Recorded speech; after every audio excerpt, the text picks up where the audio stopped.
जो मनुष्य धर्म की सहायता करता है, धर्म भी उसकी सहायता करता है, और जो धर्म का नाश करता है तो धर्म उसका विनाश कर देता है। इसलिए धर्म पर चलना चाहिए, धर्म को मानना चाहिए और भगवान की शरण में रह करके भगवान का भजन करना चाहिए। कोई किसी का बुरा करे ये उसका कर्म है, हम किसी का बुरा न करें ये हमारा धर्म है। इसलिए धर्म पर चलना चाहिए और धर्म की ही बातें करनी चाहिए। धर्म पर चलने से मनुष्य की सद्गति होती है और बुरे कर्म करने पर मनुष्य की दुर्गति होती है। इसलिए हरदम सचेत और सावधान रह करके अच्छे कर्म करने चाहिए। कर्म धर्म की बेल है, जो बोवे सो पावे, कांटे पे कदली फले, कर्म अपने आप फल जावे। हमारे संत महापुरुष धर्मशास्त्र यही बतलाते हैं कि कर्म ही सबसे बड़ा है। जैसा मनुष्य कर्म करता है उसको वैसा भोगना ही पड़ता है। कर्म वो खेती है जो हर हाल में काटनी ही पड़ती है। हमारे जीवन में जो भी दुख सुख आते हैं ये हमारे ही किए हुए कर्मों का फल होता है। इसलिए कर्म अच्छे करने चाहिए। कर्म के अनुसार ही मनुष्य के जीवन में हानि लाभ दुख सुख ये आते हैं। इसलिए जो भी हम कर्म करते हैं वो बड़े सावधानी के साथ करना चाहिए, क्योंकि कर्म ही हमारा भाग्य होता है। जैसा हम कर्म करते हैं वैसा वैसा ही हमारे कर्मों के अनुसार ही हमारा भाग्य बनता है। इसलिए कर्म अच्छे करने चाहिए। कर्म का न्याय निश्चित होता है। जैसा जैसा हम कर्म करते हैं वैसा वैसा हमें भोगना ही पड़ता है। इसलिए कर्म बड़े ही सावधानी के साथ करना चाहिए। जब महाभारत का युद्ध हुआ उस समय भगवान धरती पर मौजूद थे। अगर वो चाहते तो युद्ध को रोक सकते थे।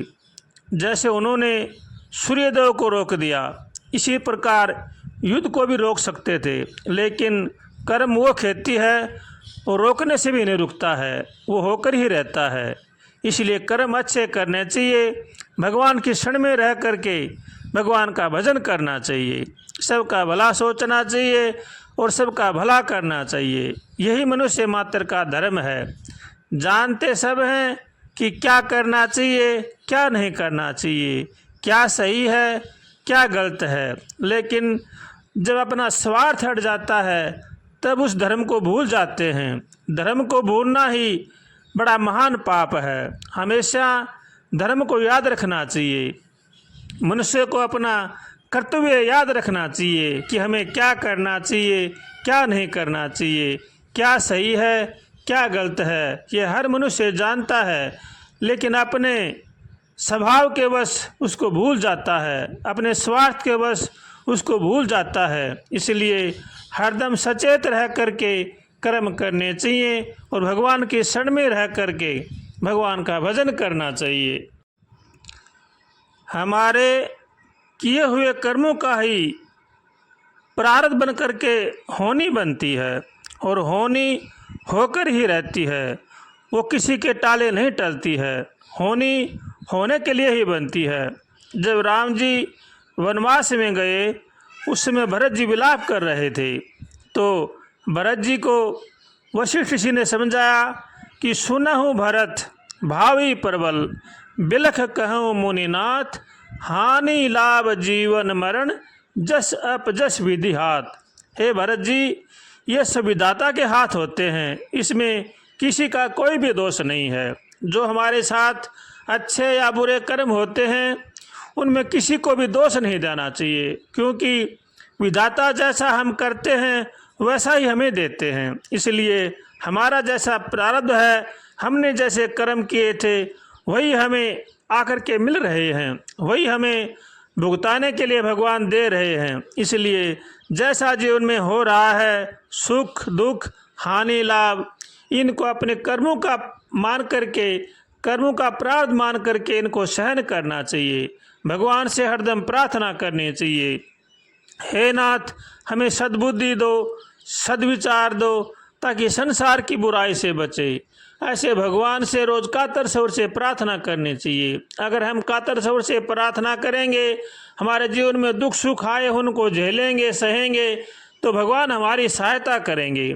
अगर हम दूसरों को दोषी ठहराएंगे, दूसरों पर दोष आरोपण करेंगे, तो वही कर्म हमें आसानी से नहीं भुगत सकते। अगर हम अपने कर्मों का अपराध मान करके उनको भुगतते हैं, भगवान की शरण में रह करके हम रहते हैं, तो हमारे वही कर्म आसानी से कट जाएंगे। इसलिए किसी को भी दोषी न ठहरा करके अपने कर्मों का भुगतान समझकर उनको सहजता से सहन करना चाहिए और भगवान की शरण में रह करके भगवान का भजन करना चाहिए। यही मनुष्य मात्र का धर्म है और यही जीवन का सार है। इसलिए जो अपना कल्याण चाहते हैं उनको चाहिए कि वो भगवान की शरण में रह करके भगवान का भजन करें।